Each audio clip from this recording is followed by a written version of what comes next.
नमस्कार, आप देख रहे हैं राष्ट्र प्रस्तावना और मैं हूं आपके साथ युक्ता। कोविशील्ड वैक्सीन को लेकर लगातार जो हाहाकार मचा है, लोगों में जो भय पैदा हो गया है, अब उसको लेकर एक राहत भरी खबर आई है। जी हां, कोविशील्ड वैक्सीन को लेकर राहत भरी खबर आई है कि इसका कोई साइड इफेक्ट नहीं है। 10 लाख में से सिर्फ 7 या 8 लोगों को ही ऐसी दिक्कतें होती हैं, यानी खून के धक्के जमते हैं, हार्ट अटैक होता है, उनका ब्रेन हैमरेज होता है। यानी कि कोविशील्ड वैक्सीन जो है वो किसी भी तरह से साइड इफेक्ट उसका नहीं है, ऐसा कह रहे हैं ICMR के वैज्ञानिकों का कहना है। उनका बयान आया है और उन्होंने इसके बारे में डिटेल में जानकारी देते हुए लगातार मीडिया से बातचीत की है और कहा है कि ऐसा बहुत रेयर केस होता है कि इस तरह की कोई चीज़ें होती हैं, किसी को हार्ट अटैक आ जाए, ब्रेन हैमरेज हो जाए या उनके शरीर में किसी तरह का खून का थक्का जम जाए।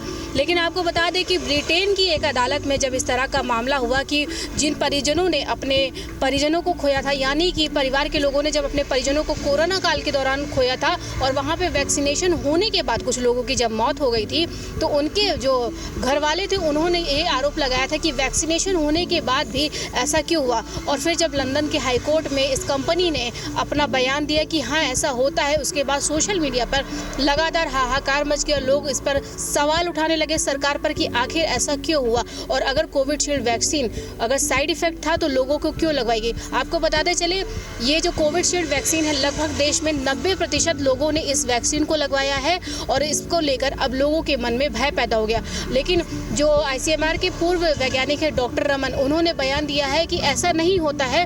अगर कोविशील्ड वैक्सीन लगवाने से लोगों की मौत हो रही होती तो शुरुआती लक्षणों में इसका पता चल जाता है, यानी कि वैक्सीन लगवाने के 2 से 3 महीने के अंदर लोगों के शरीर में कुछ परिवर्तन होता है या इससे अगर उनकी मौत होती तो ये केस माना जाता है कि हाँ कोई दिक्कत है कोविशील्ड वैक्सीन में। लेकिन ऐसा नहीं हुआ। अब सालों होने के बाद अगर ऐसी भ्रांतियां फैल रही हैं तो इस खबर को उन्होंने बेबुनियाद ठहराया है और कहा है कि कोविशील्ड वैक्सीन से किसी भी तरह का कोई खतरा नहीं। हालांकि अभी तक इस पर कोई प्रमाण नहीं आया है, लेकिन वैज्ञानिकों ने दावा किया है कि इससे किसी भी तरह की किसी को कोई दिक्कत नहीं है।